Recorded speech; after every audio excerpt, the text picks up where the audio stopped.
Hello everyone, most welcome our YouTube channel H update પર. જો તમે સિવિલ એન્જિનિયરિંગ કરેલું હોય તો તમારા માટે ખૂબ જ સારી વેકેન્સી લઈને આવ્યા છીએ. વેકેન્સી નીકળેલી છે વર્ક આસિસ્ટન્ટ વર્ગ 3 માર્ગ અને મકાન વિભાગના નિયંત્રણ હેઠળની વિવિધ વર્તુળ કચેરીઓ હસ્તકના વર્ક આસિસ્ટન્ટમાંથી. જગ્યાની વાત કરીએ તો કુલ જગ્યાઓ છે 336.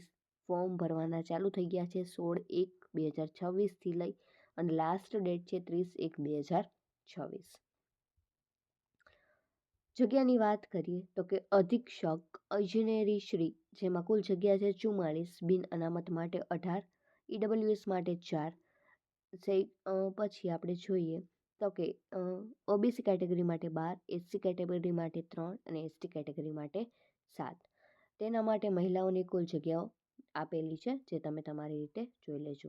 અધિક્ષક ઇજનેર શ્રી શહેર, તેમાં આપણે જગ્યાઓ જોઈએ તો 32, 14, 2, 8, 2, 6 જેવી રીતના બધામાં અલગ અલગ આપેલી છે. જે પોતાને લાગુ પડતી હોય તે જોઈ લેજો. કુલ જગ્યાની વાત કરીએ આપણે તો કે કુલ છે 336, 162, 35, 75, 18 અને 46.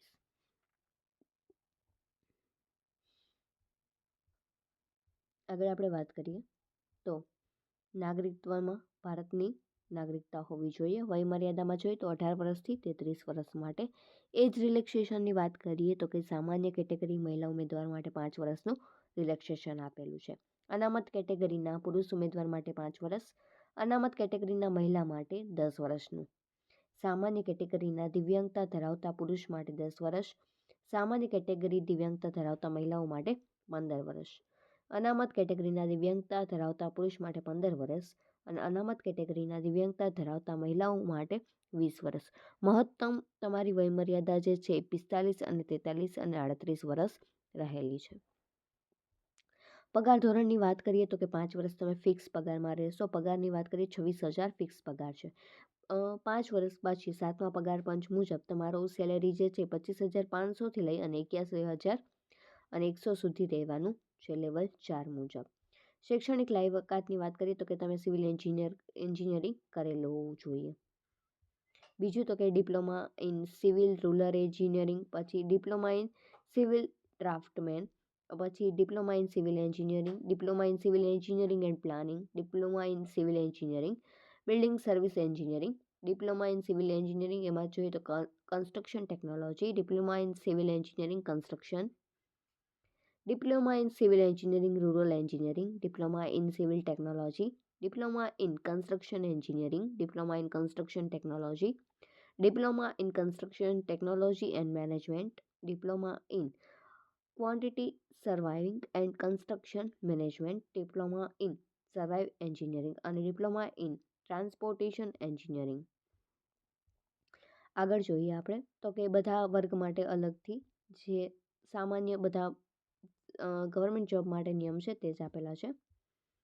ઈડબ્લ્યુએસ સર્ટિફિકેટ છે ઓબીસી માટે, નોન ક્રિમિનલ માટે વગેરે, અને જે દિવ્યાંગતા ધરાવતા ઉમેદવાર માટે જે રજૂ કરવાના છે, માજી સૈનિક માટે, વિધવા ઉમેદવાર માટે વગેરે માટે. પછી જોઈએ માન્ય રમતગમતના વધારાના ગુણ તો કે જે તમને મળવા પાત્ર છે, જે તમે જમા કરશો તો તમને એક્સ્ટ્રા જે ગુણ છે મળી જશે. શૈક્ષણિક લાયકાતની વાત કરીએ તો તમારી ડિગ્રી જે છે એ 30/1/2026 પહેલાં પૂરી થઈ ગયેલી હોવી જોઈએ તો તમારું ધ્યાનમાં લેવામાં આવશે. નોન ક્રિમિનલ પણ તેના પછી ઈડબ્લ્યુએસ વગેરે તેના આધારે નક્કી કરવામાં આવશે. અરજી કરવાની રીત જોઈએ તો કોચેસ ઉપરથી તમે અરજી કરી શકો છો. પરીક્ષા ફીની વાત કરીએ તો કે બિન અનામત વર્ગ માટે 500 રૂપિયા ફીસ છે. અનામત વર્ગ અને તમામ મહિલાઓ શૈક્ષણિક રીતે પછાત વર્ગ એટલે કે ઈડબ્લ્યુએસ, ઓબીસી, એસસી, એસટી વગેરે માટે કેટલા તો કે 400 રૂપિયા ચાર્જ કરવામાં આવેલી છે. પરીક્ષામાં જે લોકો હાજર રહેશે તેને પછી વળી પાછી પરીક્ષાની ફી જે છે એ પાછી મળી જશે. જે હાજર નહીં હોય તેને પાછી મળશે નહીં, નોન રિફંડેબલ રહેશે. આગળ વાત કરીએ પરીક્ષાની પદ્ધતિ તો કે રિઝનિંગ અને ડેટા ઇન્ટરપ્રિટેશન જે છે એ 30 માર્કનું રહેશે. ગાણિતિક કસોટીઓ એટલે કે જે એરિથમેટિક અને મેથ્સ જે છે એ 30 માર્કનું રહેશે. ભારતનું બંધારણ, વર્તમાન પ્રવાહ, ગુજરાતી અને અંગ્રેજી કોમ્પ્રિહેન્શન કે જેના 30, એવી રીતના કુલ 90 માર્કનો તમારો પાર્ટ એ હશે. પાર્ટ બીમાં તમારા સંબંધિત વિષય અને તેની ઉપયોગિતાને લગતા પ્રશ્ન 120 માર્કમાં રહેલા હશે.